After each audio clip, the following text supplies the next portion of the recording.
Pa, Uy, ano ka? kuko na din, sirabwag. Ah, Isasabwag kay, ikan na. yes guys, kasi dito sa Leyte, maulan na tapos bali ito na po yung time ng pagtatanim ng palay guys. Ano na, isasabwag na ini. Yes. Ayan, so sobrang sipag po talaga ni Father. Para pag may naakan na. So ngayon, meron ako ditong mga bagong products para sa inyo. Uy, Mga bagong-bago pa po talaga ito kasi nakasold pa. uy. Ayan. So, una, mayroon tayo ditong aloe vera na shampoo. Oo, so, hindi na mahirapan si na Father sa mga pangunahing pangailangan namin. Sige. Ano ito siya? 500 ml. So, matagal maubos.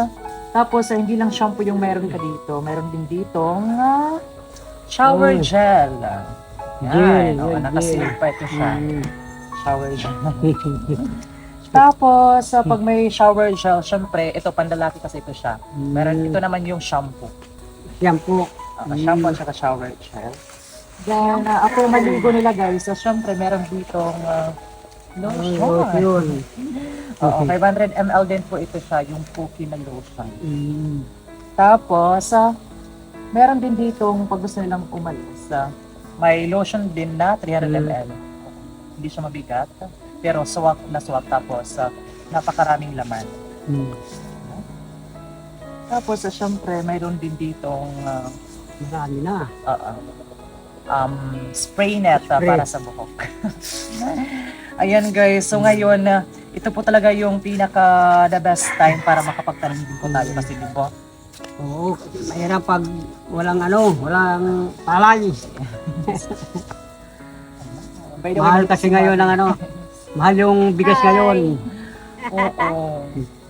And ito din po kasi yung pinaka habit ni Father or habits, di ba? Yung pagtatanim ng palay. Oo. Dahil ito lang ang kasanayan.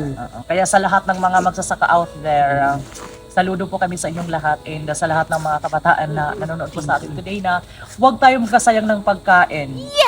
Diba? Tama Kasi na, tama. sobrang hirap po talaga yung pinagdaanan ng mga magsasaka bago mapunta sa ating hapagkainan yung mga kahit di isang botel ng palay, huwag tayong magsasayang.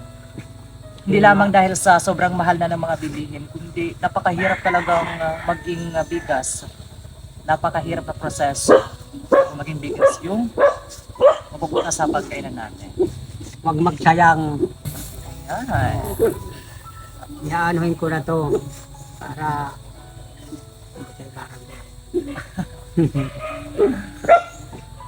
Ayan everyone, so tapos na si Father. Hanggang dito na lang po muna tayo. Maraming salamat and sooner or later makakapag-harvest na naman tayo ng pinagpaguran po natin.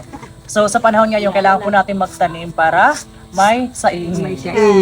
So once again everyone, thank you so much for watching. See you again on our next video. Bye!